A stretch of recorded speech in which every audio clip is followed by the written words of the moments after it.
नमस्ते दोस्तों, स्वागत है आप सभी का हमारे इस नए वीडियो में। इस वीडियो में आप जानेंगे सर्व पितृ अमावस्या कब है, श्राद्ध तर्पण विधि, मुहूर्त, पूजन सामग्री और इसकी पौराणिक कथा। हिंदू धर्म में अमावस्या तिथि का विशेष महत्व होता है।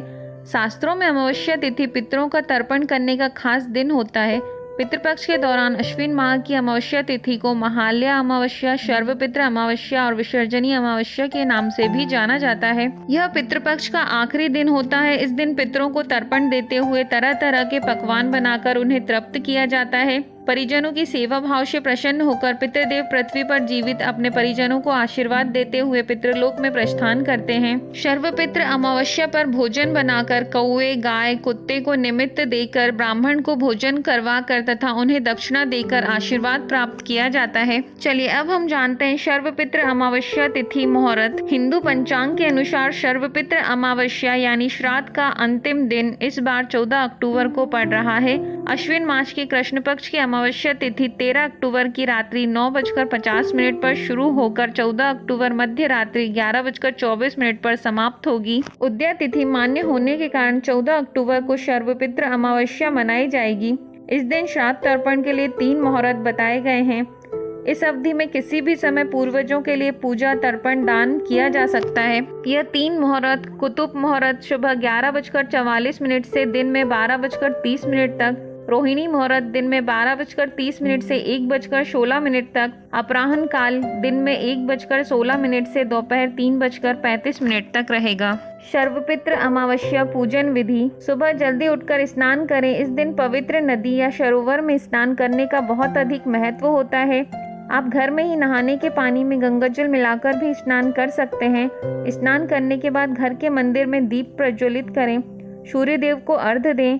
अगर आप उपवास रख सकते हैं तो इस दिन उपवास भी रखें। इस दिन पितृ संबंधित कार्य करने चाहिए। पितरों के निमित्त तर्पण और दान करें। इस पावन दिन भगवान का अधिक से अधिक ध्यान करें। इस पावन दिन भगवान विष्णु की पूजा का विशेष महत्व होता है। सर्वपितृ अमावस्या श्राद्ध तर्पण विधि। किसी सुयोग्य विद्वान ब्राह्मण के जरिए ही श्राद्ध कर्म करवाना चाहिए। श्राद्ध कर्म में पूरी श्रद्धा से ब्राह्मणों को तो दान देना ही चाहिए। साथ ही यदि किसी गरीब जरूरतमंद की सहायता भी आप कर सके तो बहुत पुण्य मिलता है। इसके साथ साथ गाय, कुत्ते, कौवे आदि पशु पक्षियों के लिए भी भोजन का एक अंश जरूर डालना चाहिए। यदि संभव हो तो गंगा नदी के किनारे पर श्राद्ध कर्म करवाना चाहिए। यदि संभव ना हो तो घर पर भी इसे किया जा सकता है। जिस दिन श्राद्ध हो उस दिन ब्राह्मणों को भोजन करवाना चाहिए। भोजन के बाद दान दक्षिणा देकर ही उन्हें संतुष्ट करें। श्राद्ध पूजा दोपहर के समय शुरू करनी चाहिए। योग्य ब्राह्मण की सहायता से मंत्रोच्चारण करें और पूजा के पश्चात जल से तर्पण करें।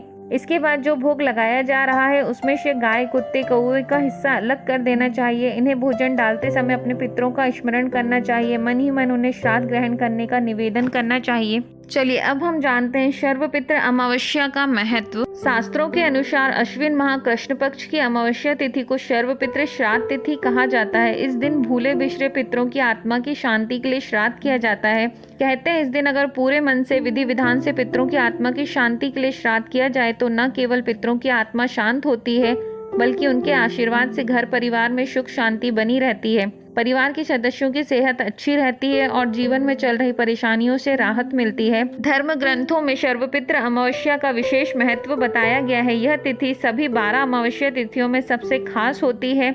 इस तिथि पर पितरों के लिए जलदान, श्राद्ध, तर्पण और पिंडदान करने से वे पूरी तरह से तृप्त हो जाते हैं। इस दिन सूर्य और चंद्रमा एक ही राशि में होते हैं। ये दोनों ग्रह पितरों से संबंधित हैं। इस तिथि पर पितृ पुनः अपने लोक में वापस चले जाते हैं। साथ ही वह अपने वंशजों को सुख समृद्धि का आशीर्वाद देते हैं। अमावस्या पर पितरों को विदाई कैसे दें? जो व्यक्ति पितृपक्ष के 15 दिनों तक तर्पण श्राद्ध नहीं कर पाते हैं, जिन लोगों को अपने पितरों की मृत्यु तिथि याद न हो, उन सभी पितरों के लिए निमित्त श्राद्ध, तर्पण, दान आदि इसी अमावस्या को किया जाता है। सर्वपितृ अमावस्या के दिन पितरों को शांति देने के लिए, उनकी कृपा प्राप्त करने के लिए गीता के 7वें अध्याय का पाठ करना उत्तम माना जाता है।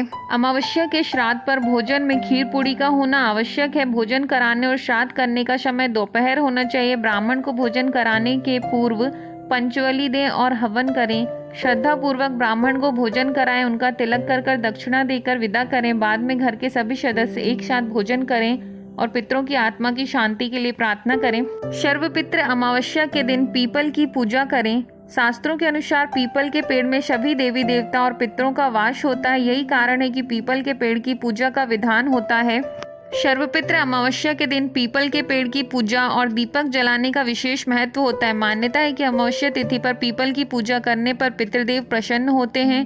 इस तिथि पर पितरों को प्रसन्न करने के लिए तांबे के लोटे में जल, काला तिल और दूध मिलाकर पीपल के पेड़ पर अर्पित किया जाता है। सर्वपित्र अमावस्या पर किया जाने वाला उपाय। सर्वपित्र अमावस्या के दिन पीपल की सेवा और पूजा करने से हमारे पितृ प्रसन्न होते हैं। इस दिन स्टील के लोटे में दूध, पानी, काले तिल, शहद और जौ को मिला लें। इसके साथ ही कोई भी सफेद मिठाई, एक नारियल, कुछ सिक्के और एक जनेऊ लेकर पीपल वृक्ष के नीचे जाकर सर्वप्रथम लोटे की समस्त सामग्री पीपल की जड़ में अर्पित कर दें। इस दौरान ओम सर्वपित्र देवताभ्यो नमः मंत्र का जाप भी लगातार करते रहें। चलिए अब हम सुनते हैं सर्वपित्र अमावस्या की पौराणिक कथा। देवताओं के पितृगण अग्निश्वाद जो सोमपत लोक में निवास करते हैं, उनकी मानसी कन्या अक्षोदा नाम की एक नदी के रूप में अवस्थित हुई। मत्स्य पुराण में अक्षोदा सरोवर और अक्षोदा नदी का जिक्र किया गया है, जो कि कश्मीर में स्थित है। एक बार अक्षोदा ने 1000 वर्ष तक तपस्या की, जिससे प्रसन्न होकर देवताओं के पितृगण अग्निश्वाद और बृहस्पति अपने अन्य पितृगण अमावस्यु के साथ अक्षोदा को वरदान देने के लिए अश्विन अमावस्या के दिन उपस्थित हुए। उन्होंने अक्षोदा से कहा, हे पुत्री, हम सभी तुम्हारी तपस्या से अति प्रसन्न हैं, इसलिए जो चाहो वर मांग लो। लेकिन अक्षोदा ने अपने पितरों की तरफ ध्यान नहीं दिया और वह अति तेजस्वी पितृ अमावस्यु को अपलक निहारती रही।